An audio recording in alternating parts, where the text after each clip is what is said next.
Hello, happy Thursday, and since it's Thursday, it means there is a new episode of Word on the Street, where every week we take a trending sporting topic, something that has dominated the headlines, and we take it to the public to see what they think.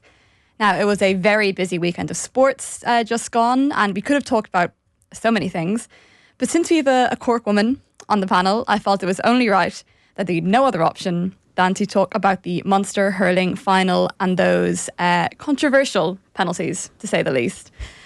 So here is Episode 8, Penalty Shootdown. So, Rachel, how are you feeling? Great, Eve. Thanks very much. How it could be anything else after that weekend is just, it was incredible, you know? Yeah, I knew the answer to that question before I even asked it. And you may have noticed that Susanna is not in studio with us right now. She's off living a great life and making me look very bad for when I was in Spain, not coming in to do the podcast. But Susanna, you're still with us.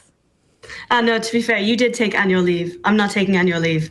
I am working from abroad, as they do say. But yes, I am in quotes, exactly. I am in sunny España. It's absolutely stunning. I'm stuck inside doing this, but I won't hold it against you.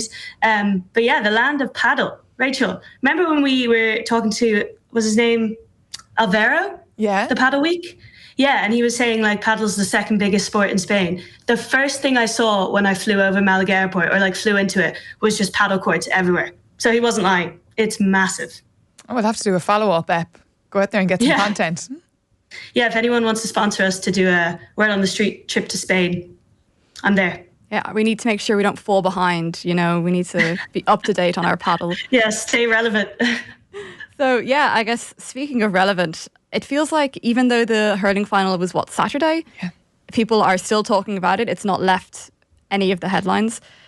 So obviously, Rachel, being from Cork, do you have a biased opinion on the fact that it was decided via penalties, or are you just happy to have won it? Just happy to have won it. I was one of those people that were probably writing us off unfairly after that big loss to Limerick 3 weeks ago. But it was incredible. I didn't get to the game itself. I watched it out with my friends, and full time, I thought we were after losing it. And especially the start that Limerick got to the second half of extra time, I was like, we're done for here. But we just kept on clawing back. And it was one of those wins where it was just so dogged, And I know there have been some people giving out about the quality of the hurling on display, that it might not have been great. Even better. It's what you want to see. You want to see it scrappy. The referee, I loved it. He did not blow that whistle in the first half. I know he probably was told at halftime maybe to calm it down a small bit, blow the whistle a bit, and it was just so free flowing. He wasn't giving anything. No wonder he went down with cramp. He was carrying the game in the first half. I think it was just such a great occasion. But it would be easy to come in and say, yeah, penalties are great because we won, but even I think it's probably so unfair on Limerick. If it had gone the other way, which it so easily could have, I'd probably be saying penalties aren't the way to go. But I do have other experiences with penalties. My club, Carrigtwohill, were relegated from Senior Hurling Championship in 2021. It was, I think, the first year they were brought in because of COVID. The season was so condensed, and we were relegated from Senior Hurling on penalties. And even the opposition manager said afterwards, there's no way that should have gone to penalties. Because there was no fixtures weren't an issue. I mean, it was a relegation final. They didn't have to go on and play a semi-final or anything provincial. They probably could have played the week or two after, I think. So been on the winning and losing end of penalties. Did lose a penalty shootout once. I think it was an under 15 county blitz, which is fair enough to let that go to penalties. That's a decide on the day thing. But took one, missed one. So I do. Sounds like that's haunting you still. It is. I was just about to say, I love how these kind of big things that happen when you're 14 years old, they still stick. I had no business taking one, though. I was a defender. I don't know what I was doing. I love when you see defenders take penalties. I feel like it's their moment to shine. There was not to bring everything back to football/soccer, but there was I think it was a Europa League final that Manchester United were in, and they were taking penalties, both teams. And it got it was pretty well scoring. I think it got all the way down to the Man United goalkeeper had to take a penalty. David De Gea, he did not score. Sure, that's not his job. But yeah, what we did see this week, and the more people we talked to, is that whether it was Limerick or Cork people or neutrals, opinions were so starkly divided, and not just, fans of the sport, but hurlers too. Like, Rachel, you chatted to a lot of people. Yeah, I was at the launch of like the rest of the hurling championship on Tuesday in Offaly, and I asked even Porky and Lynch, like the Limerick captain was very good to speak to me. I asked everyone their opinions on what they thought. So these are like the 8 captains of the teams left in the championship on their thoughts on penalties. Do you like penalty shootouts in hurling? No. Not a fan, no. No. Look, I suppose it's a great spectacle for spectators. No, I wouldn't step up and take one myself, I think. But no, look, I suppose it's a great way to win it, alright. But I suppose to be on the opposite side of it, alright, it's probably tough. Never been involved in them. I'd say it's an experience, alright. But I'd probably be more in line that probably replay. Oh, I wouldn't want to be taking one myself, but we've a few lads that'll be able to. So no, it's a tough way to lose a final. But then I suppose with the condensed season, it's just hard to know the right answer. Yeah, that condensed season is something that's been brought up a lot. Like, whether or not you want to take a penalty, and most of those lads firmly know. It just seems like, especially for this fixture, there was no other option. But you do feel for, the lads who missed. Like, yourself, it's such a difficult kind of and heartbreaking situation to be in. Oh, well, I would never compare my penalty shootout to that, but even to watch, as a neutral, obviously you want, well, I wasn't a neutral, but neutral people, they don't want the lads to miss. You're nearly hoping that the goalie makes a save, because then the goalie's the hero rather than anyone missing. And I think it was almost good at the weekend in that, like, a good few people missed. It wasn't just like that it was down to one miss, but I don't know. Susanna, are you pro penalties or not? I'm still on the fence. Like, I can't decide. I think it's so interesting the way everyone's talking about how it's a horrible way to lose. I'm kind of like, but sure, it's always horrible when you lose. It would have been the same if in the last dying seconds of extra time, Cork had scored a goal, or like the ball had gone over and they'd won by 1. Like, that also would have been a horrible way to lose. So for me, I don't know, I can understand where they're coming from. And I think a lot of the talk around hurling has been how it's like they never do that in the game. They never stand in front of a goal one-on-one and hit the ball in. So, like, I understand from that perspective why they're finding this really difficult to come to terms with. But I don't see it as like this really awful way to lose or this really great way to win. I actually just think they're an incredibly exciting way to end a game. And it's funny because, like, you'll have to talk to me about replays, because I think they're only a thing in the GAA. I don't know. I can't think of any other sport where you would replay a final because it's been a draw. It tends to always go to some sort of decider, does it? What about football? I don't know. So in football, soccer, or whatever we're calling it, most kind of knockout tournaments would go to a replay, or at least, for example, in the FA Cup it used to. But yeah, not for a final. Like, Susanna, that's a very good point.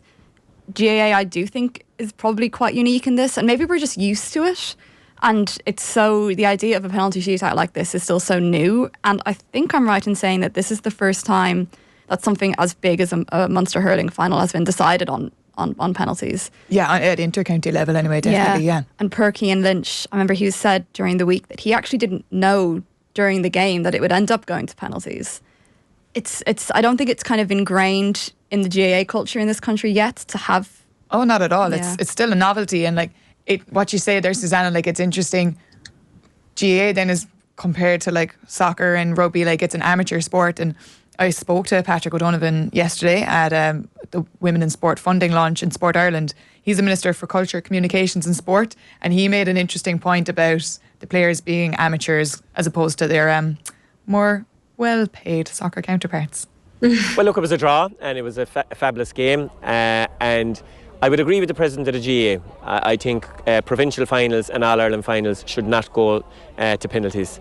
It was an absolutely unbelievable display when you think that all these lads had to turn out for work the following day, unlike a lot of their contemporaries, who might be in another jurisdiction, earning millions.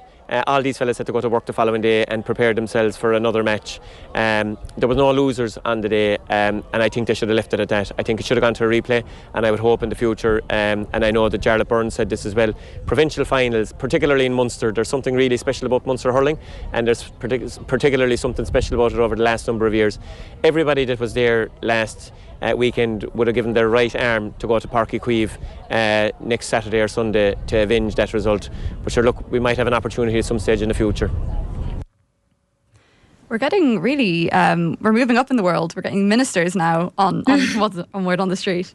Yeah, he definitely raised an interesting point about this being an amateur game, and we're going to come to it later, but we got a lot of kind of comments relating to that. And well, you know what? We'll go to it now. There was a comment that we had on Instagram, and it was basically saying that, you know, since it's an amateur game, and I'll find the exact quote later. Oh yeah, it's Dark on Instagram. He said, if you think that penalties are fair for an amateur sport like the GAA, you need a brain transplant. Harsh, Dark. Harsh. He had some really colourful emojis as well. I remember reading that one. Shout out to Dara. But it's kind of, it's interesting. And when we're bringing in as well what the ministers there said about the split season, like I'm going to put my hands up and say I've not played Gaelic football in many, many, many years. So this is all pretty, I don't know much about the split season, but like Susanna, Rachel, what are your opinions on the fact that people say that we simply cannot have replays anymore? There is just no time for it. Yeah, I think it's like this whole conversation on penalties has like reached a fork in the road. It's not simply, do you think it's penalties, yes or no? Okay, brilliant, we'll bring replays in next year. It's all dependent on the structure and the way the GAA has gone, which is a pity, but it's also just facts. Like the way we have the splits season now in the GAA, it means first half of the year you have your inter-county and then you've got your club games, and those dates are set out at the start of the year. So as a club player, you know you're playing championship on the 10th of August. It's not dependent on how your county team gets on. And for so many years, club and county players didn't have that concrete date. So like you can't plan a summer around that, and now they do. Obviously it has its negatives in that maybe the county you're from, your team gets knocked out in May, which happens to the majority of counties that aren't still involved. Then you have to wait until August to play your club championship matches, but at least you have that guarantee of the dates when they're happening. Jarlath Burns spoke about it at that launch as well on Tuesday, that there is a possibility of moving the All-Ireland finals to the first and third weeks of August. And then you've got the conversation coming in of Croke Park is where you have it, and those weekends might be set up for concerts already. So he said definitely 2026 that can't happen because there's concerts already in there. You know, it's a commercial business as well, as opposed to like not just a sport. So if we want to change for 2027, that needs to happen pretty soon, because you've got your penalties, yes or no, replays, but it's finding time then for the replays, and you have to think of the club player, the county player, and also this commercial aspect of it as well. The commercial aspect is something I find really fascinating. Sorry, Susanna, you were going to say something there. No, sorry. I was just going to say, is it just me? This is going to be a controversial hot take, I feel. But is it just me who feels that replays are less exciting? I obviously haven't experienced them because I don't watch that much GA. I actually did watch the Cork Limerick game though. I was in a pub in Wexford and it was fantastic. The atmosphere was just absolutely incredible. Anyway, that's a side note. But I just think like that was such a great thing to watch, and it was so exciting. And even though people have been saying it wasn't the best game of hurling ever, I just thought the whole atmosphere around it, everything about it was fantastic. And I don't know, I feel like if you try to replicate that again, does it lose a little bit of its like oomph that it's, whoa, this is a final, we've been preparing for this day, like, wow, we've had this in the calendar. Like, I don't know, does it lose a bit of that like kind of excitement?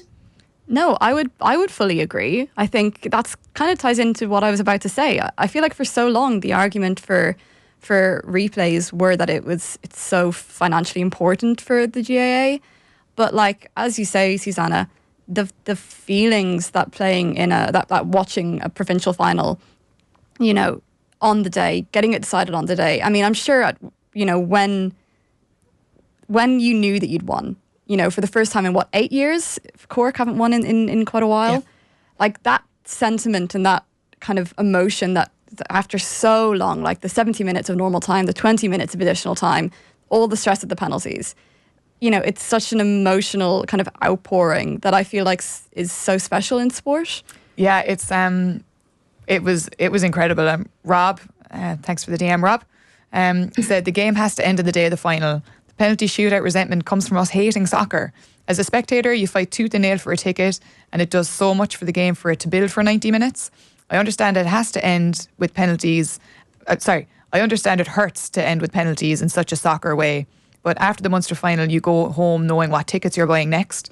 And it might sound outlandish. And he goes on to talk about other variations we could try. I think we'll save that for a bit later. But we talked to a woman, Noelle, as well today in Dublin, and she had similar thoughts on organising ticket prices, from such a practical standpoint. Absolutely. I mean, if you look at it in terms of with Premier League, with soccer, etc., I think it's kind of a good, fair way, especially if they're going into overtime, then literally penalties should be the deciding factor. So instead of like a replay, you're not fond of bringing the replays back? No. I don't think we should. Even for an All-Ireland final? I don't think, because if you genuinely look at it in terms of, I know if it was me, I am a Kerry woman, so if I was actually going to Croke Park, I had arranged accommodation, etc., and then suddenly it's been replayed 2 weeks back down the line again. No, I'd much prefer I'm there to support to the bitter end that day, and I think we should get a result that exact day. I think particularly with finals. Yeah, she was someone for one woman. She was very passionate about her Kerry football, which is what we were asking her about specifically. And it was interesting to hear first of all, she was echoing a bit of your argument, Susanna, but it was interesting to hear that from somebody who kind of would have grown up with replays being so common. Like we've had, as I said before, this is such a divisive topic, and we've had so many comments on both sides of it. Like just to take a couple more we've had from online this week. Michael on Twitter, who said, penalties are fair, both teams get 5 each. Don't forget these are amateurs, and I'm sure each one of them would prefer finishing on the day. They have lives as well. That's kind of building on what Noelle said and building on what you were saying earlier on about knowing when your fixtures are, and especially for even if you are knocked out pretty early and you don't have a club match till the end of the summer, it'd be nice to be able to plan a holiday. Like I'm sure there's pros and cons. Maybe you want to be playing, but even so. And we have a rather long comment from Pierre on Instagram, fantastic name, but I want to read it out because I think it ties in here. Penalties are fair considering they involve genuine skills in hurling. And that's a bit of a controversial point because some people would argue against this. What I feel people have a problem with is the way the whole season is set up. Penalties would not exist if there was space in the calendar that would allow replays. I think penalties are exciting, but the idea of a replay goes even beyond that for a fan. Both Cork and Limerick would be absolutely boiling this week if there was a replay in Páirc Uí Chaoimh this weekend. The whole city would be shut down for Saturday or Sunday. As fans, we want replays, but the difficulty of the calendar makes penalties fun too. Now, Susanna, I'd love to get your, input on this, because it's kind of the opposite of what you said, that, and what I agree with, that one kind of win on the day, big final match is kind of what fans want to see.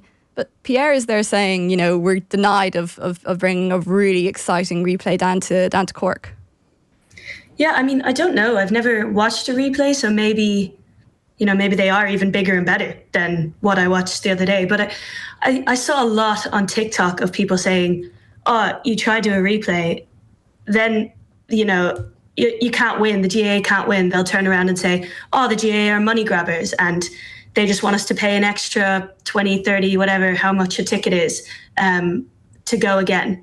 So, I saw a lot of people being like, there's really a no-win solution, but I can see that being the case. This isn't just, people have spent a lot of money. They've put a lot of effort into getting to wherever they have to be that day for the final.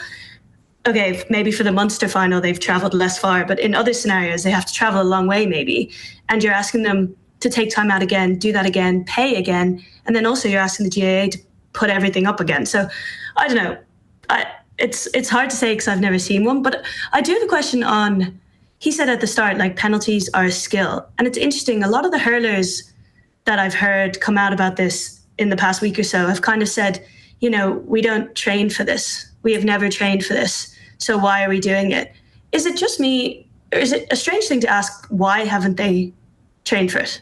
Because in football, for example, they'd do that once a week. They'd be practicing their penalties. So, and it's been since, you said 2021, 2022, since the penalty shootouts have come in. That's 3 years ago.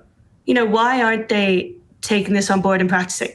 Yeah, it's just to get back to the replays, I have to say, Cork lost an All-Ireland final in 2013 to Clare in a replay, and the replay was very exciting, so it does sometimes live up to the affair.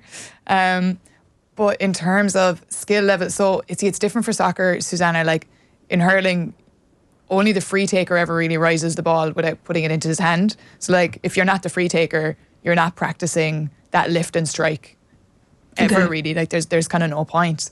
And yeah, they've been in place since like 2021, I think, at club scene anyway. But Cian Lynch didn't even know that the Munster final was going to go to penalties. Like they're such a rarity. We were all shocked when it came on. You just assume it's going to be a replay. So I know you take them for fun at training, but you never, unless you're the penalty taker, the free taker, you're never putting much thought into them. And I think that's where a big problem is coming into it. People are saying it's not a skill, and it would be different if you could lift the ball and catch it, because that's where 6 attackers, 2 midfielders, anyone, they're going to attack the goal like that with the ball in their hand.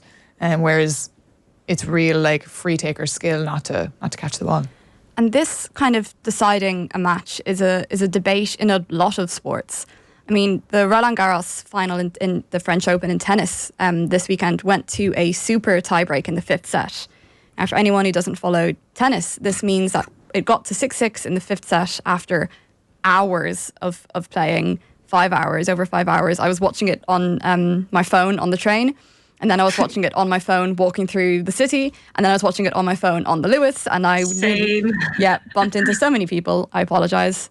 But so it went to a super tiebreak, which meant that it was 10 points. So it's the first to 10 with a gap of 2 points. But this super tiebreak and the idea of a super tiebreak only came in 2019. For years before then, it used to be that if it went to a 5th set for the men's or a 3rd set for the women's in a Grand Slam, you would have to win by 2 clear games.